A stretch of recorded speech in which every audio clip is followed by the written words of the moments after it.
going to cover some recent news that's come out in the NBA, and that's the Warriors planning to work out Dwight Howard. But before we get started, guys, if you haven't already, be sure to hit the subscribe button, hit the like button as well, so you guys can stay up to date on all of our latest content. Be sure to subscribe to us on Patreon as well, so you can get access to all of our exclusive content that we post daily. You can do so by going to patreon.com, clicking on the search bar, and typing in GSMC Sports Network. And if you'd like to support our network and our company, you can do so by following the link in the ticker below. It's streamelements.com/GSMC Sports Network./tip. Once again, it's streamelements.com/GSMC Sports Network./tip.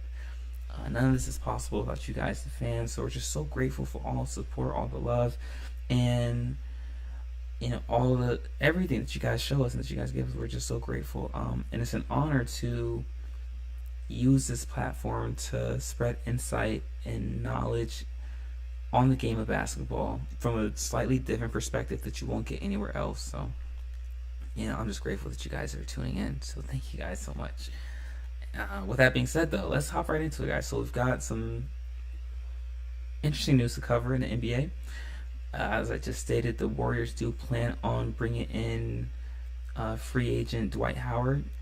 For those of you who don't know, Dwight Howard recently spent last season in Taiwan, playing for the Leopards. I remember the mascot name, but I don't remember the city name. It was but it was the Leopards, and I'm sure quite a few of you saw his astronomical stats that he was putting up. I mean, putting up 73 points, 20 rebounds, 20 assists, and 10 blocks. Stat lines akin to that. And quick caveat, I hope that shows people, one, how talented the NBA is, but also two, how talented overseas basketball is. So Dwight Howard, one of the all-time greats, will be a first ballot Hall of Famer. Should have been a top 75 player. I know why he wasn't in the top 75, but it's all about narrative in the media when it came to that. But I want to digress a little bit.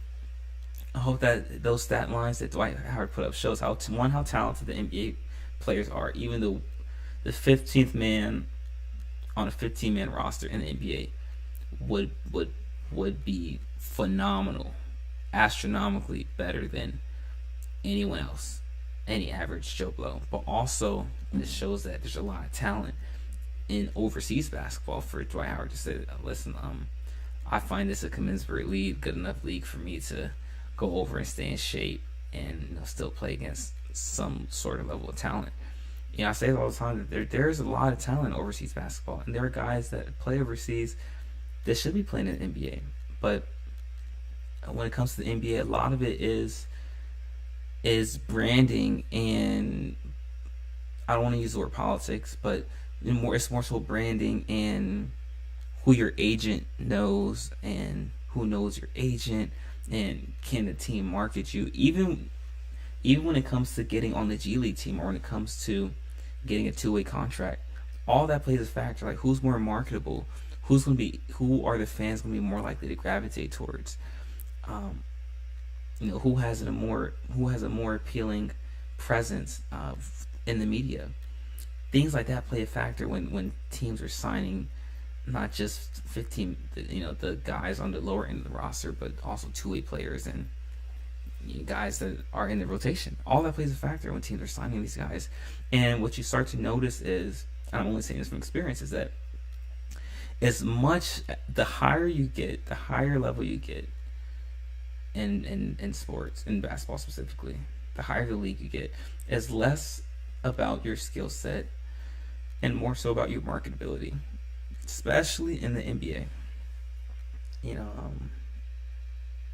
I won't give out my guy's name, but one of my guys, good friend of mine, we work out together during the off season. He was playing with the G League team for the Cavs, and he was in position to make a roster spot with Cleveland, get one of those final roster spots. However, they ended up giving that roster spot to someone else because that guy was more marketable than my friend. And that was the only reason that he didn't make that Cavs roster. He ended up playing for the G League affiliate for the Cavs, and ended up doing great things for the G League team. But however, things like that play a factor, and it's less so about your skill set and more so about who's easier to market, who are the fans going to gravitate towards, who is it easier to put in a commercial, or who's it easier to put on a billboard, because you're an asset at that point, and you had to bring in money not just on the court for the team, but also off the court as well. And I have another quick example as well. I have another friend of mine that in the summer of 2021 was on the Lakers Summer League roster and was in position to make that roster, the final 15-man roster. However, that last spot ended up being given to Matt McClung because Matt McClung's agent was friends with Rich Paul, who we all know is LeBron's agent and runs his agency.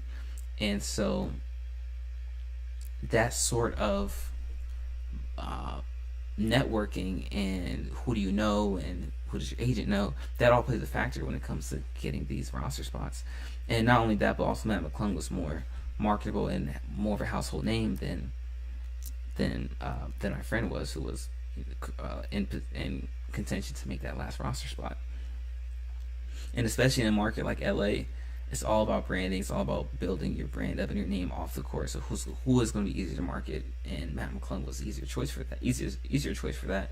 And also because, like I said, Matt McClung's agent was good friends with Rich Paul, and all that plays a factor when it comes to getting these roster spots, getting on a roster spot in the NBA. And that's part of the business that no one speaks about, no one talks about. And there's a lot that goes on behind the scenes that people don't talk about. One, because they can't, because they don't want to put people under the bus, and they don't want to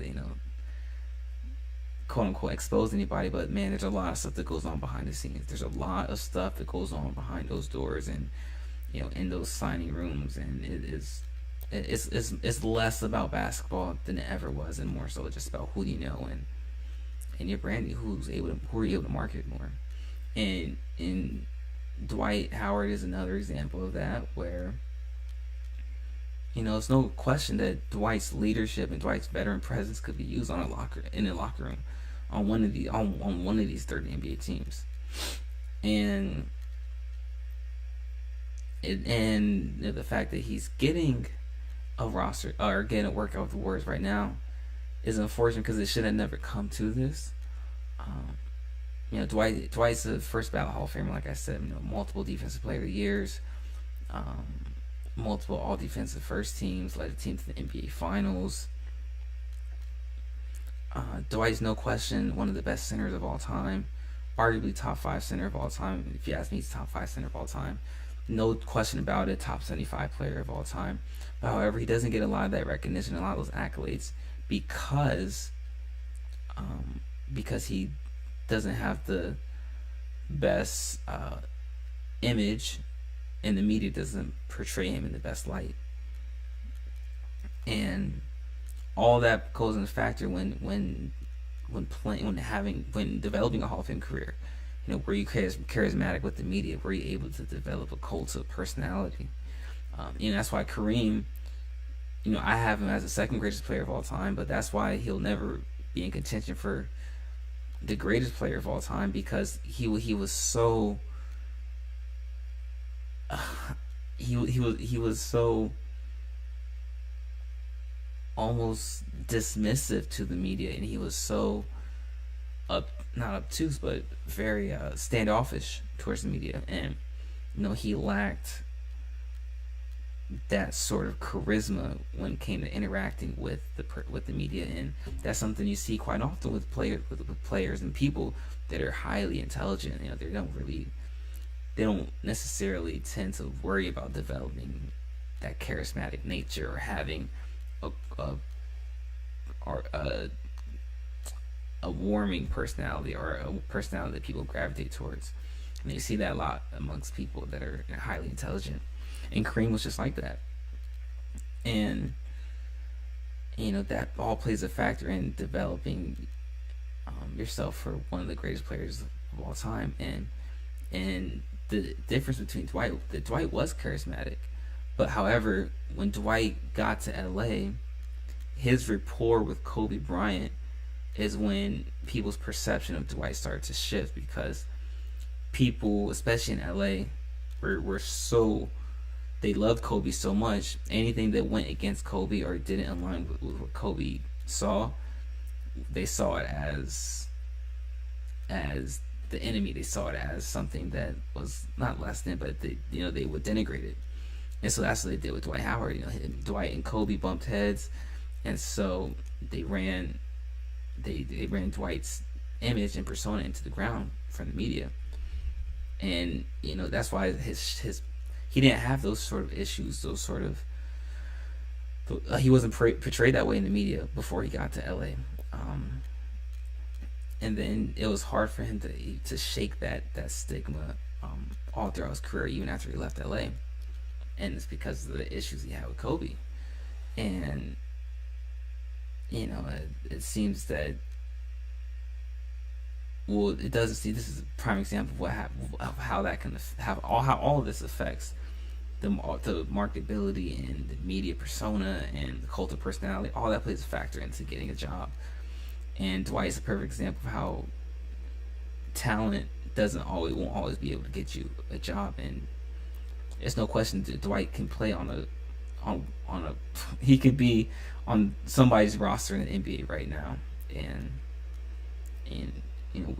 I hope that everything goes well with this tryout, and that he's able to show that he is still in shape and that he can be a contributing factor on NBA roster, because he's shown that he has the ability to play in a reserved role and to come off the bench. I mean, he did it with the Lakers on the championship team, and he doesn't have to. He's not going to be too big of a presence in the locker room where he can't play in a reserved role, because he showed that he's been able to do that before. And he's no question will be able to do that in Golden State as well. But that's all we have on that topic, guys.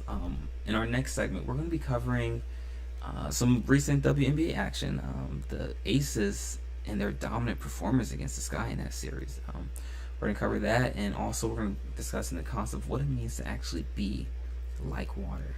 So guys, stick around. You're not going to miss any of that. We'll be right back.